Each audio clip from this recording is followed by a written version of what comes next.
The Magical Quest starring Mickey Mouse, one of my all-time favorite Super Nintendo games, as well as one of my favorite Disney games. Let's check it out.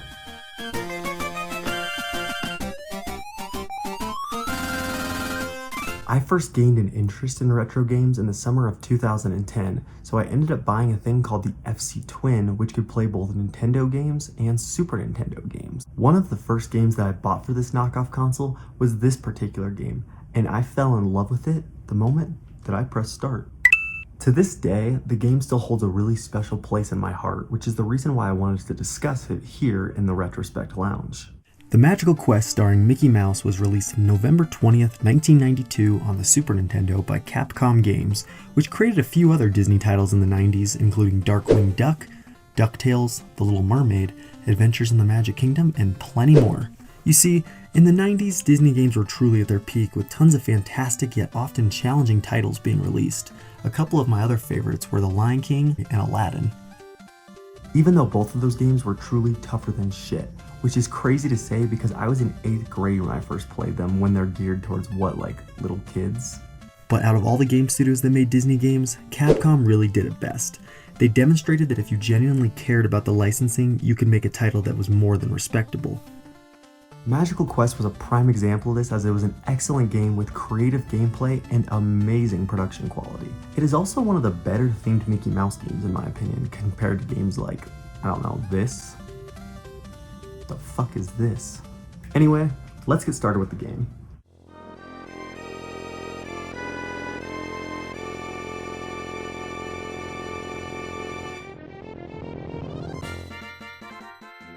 Basically, the story is that one day Mickey is out playing catch with his homies until Pluto suddenly runs out when he chases the ball. So then Mickey goes on a quest to go and find him. We start off by literally falling off a damn cliff, and we end up in a magical, strange land where we run into this crackpot old wizard. I always got a kick out of Mickey's face when he sees him. He's like, what the shit is this thing?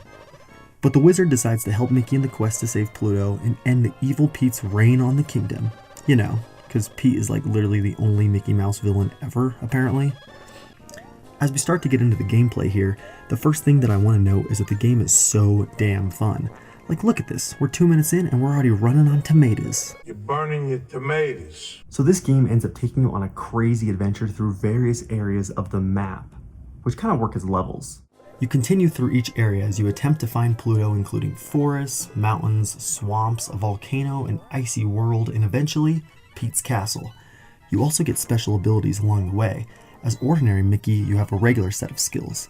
He can grasp and toss objects in addition to bouncing on his fat ass. Surprisingly, base Mickey is still pretty good when you consider that your abilities later on kind of have some restrictions. The dropped coins throughout the levels can be used in secret business locations to purchase extra lives, health restoration, a higher life bar, as well as plenty of other benefits. The controls in this game are very smooth and they work as they should, and Capcom even added something special to the gameplay using the controls. Costumes. Yeah, but it's kind of what gives you your abilities, believe it or not. To progress through each level, the 3 outfits, Magician, Firefighter, and Mountain Climber, provide new skills. As a Magician, Mickey has the ability to breathe underwater, shoot magical bolts, and enchant magic carpets. The fire hose that comes with the Firefighter outfit can extinguish fires of all sizes. Additionally, it has the ability to remove blocks to create temporary platforms. Good old Goofy ends up supplying the mountain climbing equipment, effectively transforming the game into Bionic Commando for a bit. Ever heard of that game? If you say no, honestly, me neither. I didn't even know about it until I started doing more research for the game and found out about the comparisons. Always do your research, boys and girls. Now let's talk about the music. The tunes that play throughout the levels are one of my favorite aspects of the entire game. It's all just fun, cheerful, whimsical Disney magic. And it's in 16-bit. If you don't believe me, have a listen for yourself.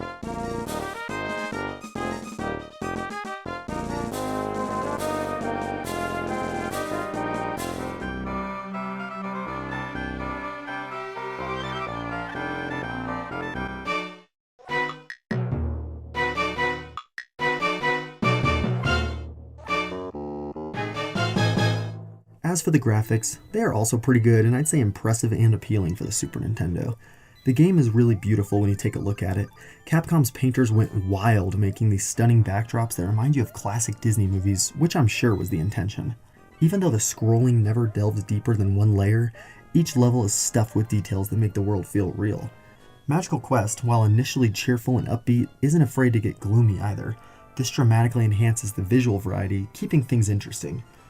The special effects run smoothly and appear fluid as well, which again makes the world feel even more alive. I'd say the visuals still hold up pretty well even today, which is crazy because this game is over 30 years old.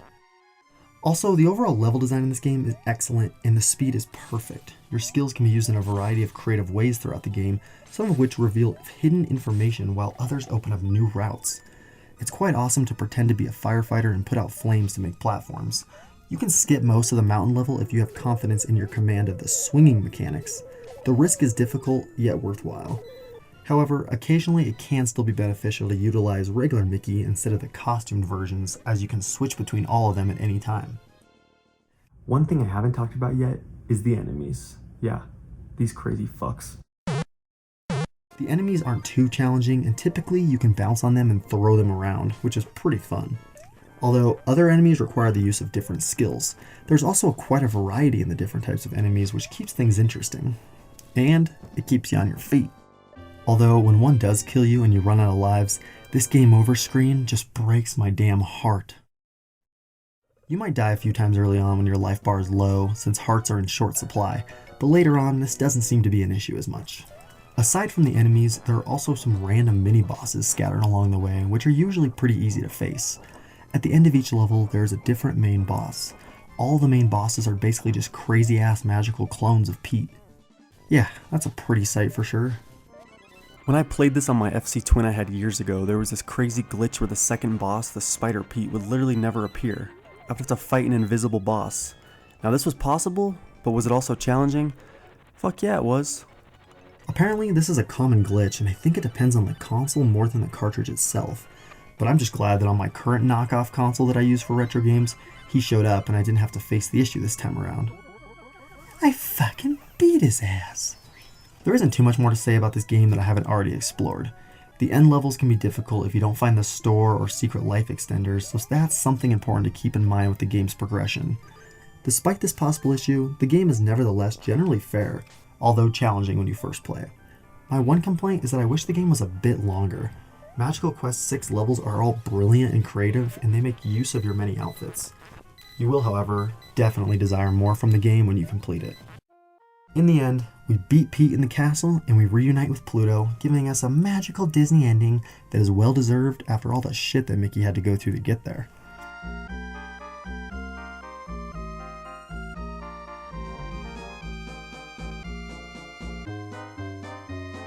This was Capcom's first 16-bit offering, and the game was amazing then, and it's still just as incredible today. And from there, Capcom would only continue to provide some fantastic titles, as I discussed before.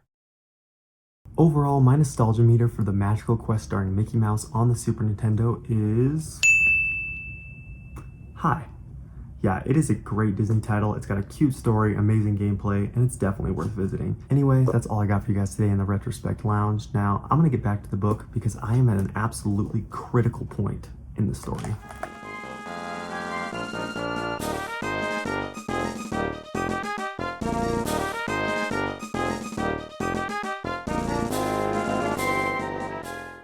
Have a question, comment, or concern? Or maybe you just want to know more about upcoming videos? Check me out and follow me on Twitter for exclusive updates and more.